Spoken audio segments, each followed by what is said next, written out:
monomerala tiganya. To all of them, ditine rusted.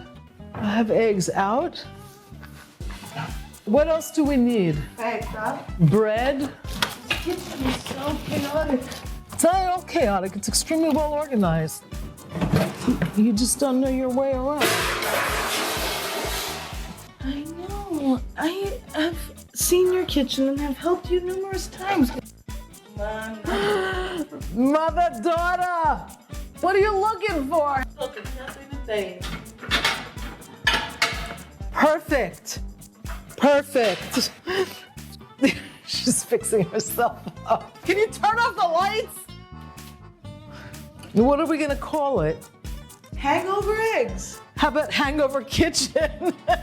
It'd be the equivalent of Martha Stewart and Snoop Dogg. Nice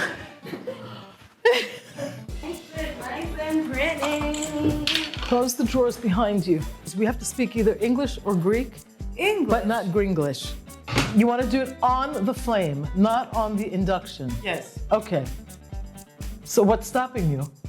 I am in the kitchen, my kitchen in Athens, with my lovely daughter Kyveli, who is going to cook a recipe for us, and we're going to do it together. She's going to do most of it. This is eggs with feta cheese. And what do you call this recipe, darling? Hangover Eggs. Oh my God. I will start by cutting the feta in the way that I find appropriate.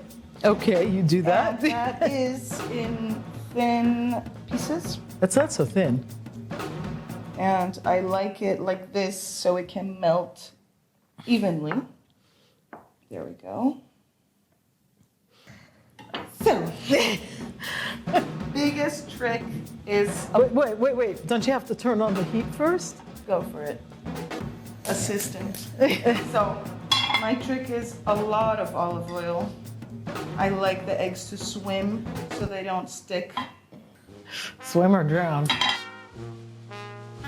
So, are perfectly cracked in the pan. There we go. Okay. Perfect. And look at the color of those yolks. Perfection. Once they start turning a little bit white, Center of the pan. I will start adding. That's so early? I cover this a little bit so it gets nice and soft. So around this point, I add the feta. Oh, really? I just put it around. Oh, that looks very And delicious. Personally, I like to dip bread in the yolk. So I don't cover the yolks, but I do cover the around. I will chop some dill. And now we check on the eggs frequently because when you put a cap on, it's very easy to lose the moment where they become overcooked. Another way I like to cook is with colors. So right now we have two great colors in here, white and orange yellow. So we can add a tiny bit of a red pepper. Oh my God, have I learned enough from you or what? Well, 30 years. Let me just say that it's nicer to have the shell and not the actual peppercorn, just because it can get stuck in your throat and it's very annoying. Look how beautiful this is. It is beautiful. So now, as it's starting to bubble up, that's when you want to start really making it swim in there. It's very, very old Greek yaya style. To really sink the eggs in olive oil. So right now, it's almost ready. I'm just gonna cover it for a few seconds. So I'm just gonna make it nice and... Well, aren't you going to slide that onto the plate? I will.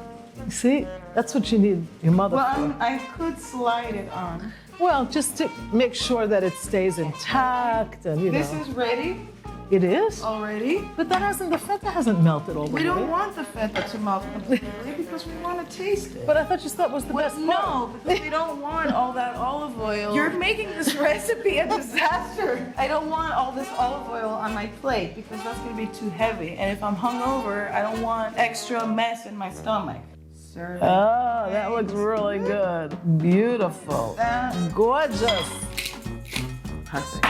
And a tiny bit of dressing. Beautiful. It is gorgeous. Gorgeous. Gorgeous, honey. Gorgeous. Are you from Queens, Mama? I am from Queens. Now we have to taste them. You want a fork? Sure. And the greatest thing about cooking eggs like this is that they're not at all burnt underneath. So you can really just slice it with your fork. Let me just demonstrate how perfectly cooked this yolk is. Boom! I love eggs. Pretty good. You approve? Great. I love that I can't tell where the feta ends and the yolk starts. Oh, that's so good. That's really good. Right? Right, right?